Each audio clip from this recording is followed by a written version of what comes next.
जय श्री राधे कृष्ण। हमारे हिंदू धर्म में पूर्णिमा तिथि का विशेष महत्व होता है। चैत्र मास में आने वाली पूर्णिमा को चैत्र पूर्णिमा कहा जाता है।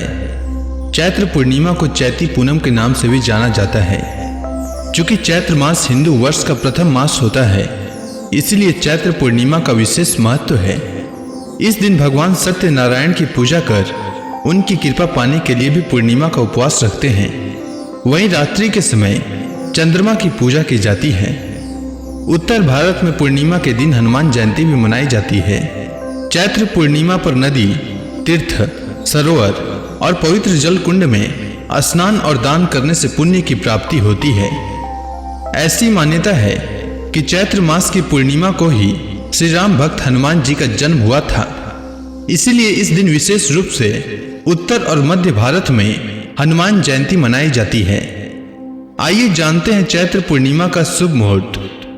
तो पूर्णिमा तिथि का प्रारंभ 16 अप्रैल को सुबह 2:28 पर होगा और पूर्णिमा तिथि की समाप्ति 17 अप्रैल को सुबह 12:27 पर होगा। उदया तिथि के नियमानुसार चैत्र पूर्णिमा 16 अप्रैल को है। 16 अप्रैल को सूर्योदय का समय सुबह 5:55 रहेगा और सूर्यास्त का समय शाम 6:47 रहेगा। इस दिन ब्रह्म मुहूर्त सुबह 4:26 से लेकर सुबह 5:10 तक रहेगा।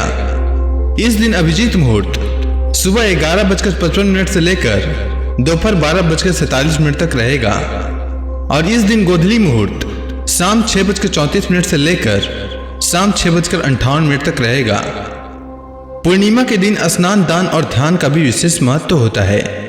चैत्र पूर्णिमा के दिन कुछ चीजों को करने से व्यक्ति को मोक्ष की प्राप्ति होती है। पूर्णिमा तिथि पर चंद्रमा अपनी पूर्ण आकृति में होता है। जिन लोगों की जन्म कुंडली में चंद्रमा कमजोर है, उन्हें इस दिन पूजा करने से विशेष लाभ मिलता है। चंद्रमा को ज्योतिष शास्त्रों में मन का कारक माना गया है। जिन लोगों के मन में गलत विचार आते हैं, वे इस दिन चंद्रमा की पूजा करें और जल अर्पित करें। इससे चंद्रमा का दोष दूर होता है। पूर्णिमा का दिन माता लक्ष्मी को अत्यंत प्रिय होता है। इस दिन कुछ विशेष उपाय करने से जीवन में माँ लक्ष्मी की विशेष कृपा होती है। कहते हैं जिस पर माँ लक्ष्मी की कृपा होती है, उसे जीवन में किसी भी चीज की कमी नहीं होती है। ऐसे में पूर्णिमा का अवसर माता लक्ष्मी को प्रसन्न करने के लिए सबसे अच्छा समय होता है। इस दिन माता लक्ष्मी की पूजा का उत्तम समय गोधूली वेला है, अर्थात संध्या का समय है। माँ लक्ष्मी की आराधना करते समय माता को गुलाबी रंग का फूल अर्पित करें और माता को मीठी खीर का भोग लगाएं।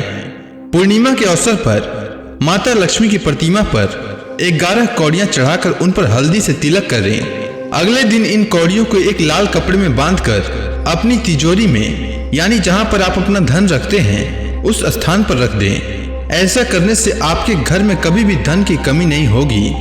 पूर्णिमा के अवसर पर माता लक्ष्मी के मंत्रों का जाप करें। इससे आपके कष्टों का अंत होगा और आपके जीवन में सुख समृद्धि की प्राप्ति होगी।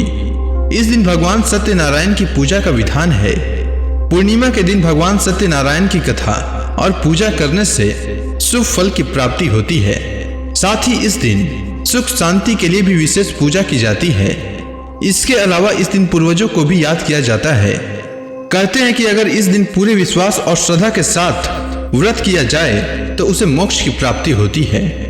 चैत्र पूर्णिमा के दिन प्रातः काल सूर्योदय से पूर्व किसी पवित्र नदी, जलाशय, कुआं या बावड़ी में स्नान करना चाहिए। स्नान के बाद सूर्य मंत्र का उच्चारण करते हुए सूर्य देव को अर्घ देना चाहिए। स्नान के पश्चात व्रत का संकल्प लेकर भगवान सत्यनारायण की पूजा करनी चाहिए। रात्रि में विधि पूर्वक चंद्र देव का पूजन करने के बाद उन्हें जल अर्पण करना चाहिए। पूजन के बाद व्रती को कच्चे अन्न से भरा हुआ घड़ा किसी जरूरतमंद व्यक्ति को दान करना चाहिए। साथ ही चैत्र पूर्णिमा के दिन हनुमान जयंती भी मनाई जाती है। अगर आप हनुमान जी के लिए व्रत रखना चाहते हैं तो रख सकते हैं। इससे हनुमान जी का आशीर्वाद आप पर सदैव बना रहेगा। इसके लिए आप व्रत की पूर्व रात्रि को जमीन पर सोने से पहले भगवान राम और माता सीता के साथ साथ हनुमान जी का स्मरण करें। प्रातः जल्दी उठकर दोबारा भगवान राम और माता सीता एवं हनुमान जी को याद करें।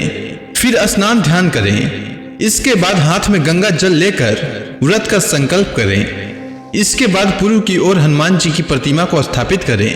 अब विनम्र भाव से बजरंग बली की प्रार्थना करें। आगे विधि विधान से श्री हनुमान जी की आराधना करें। उम्मीद है आपको चैत्र पूर्णिमा से जुड़ी जानकारी अच्छी लगी होगी। धन्यवाद।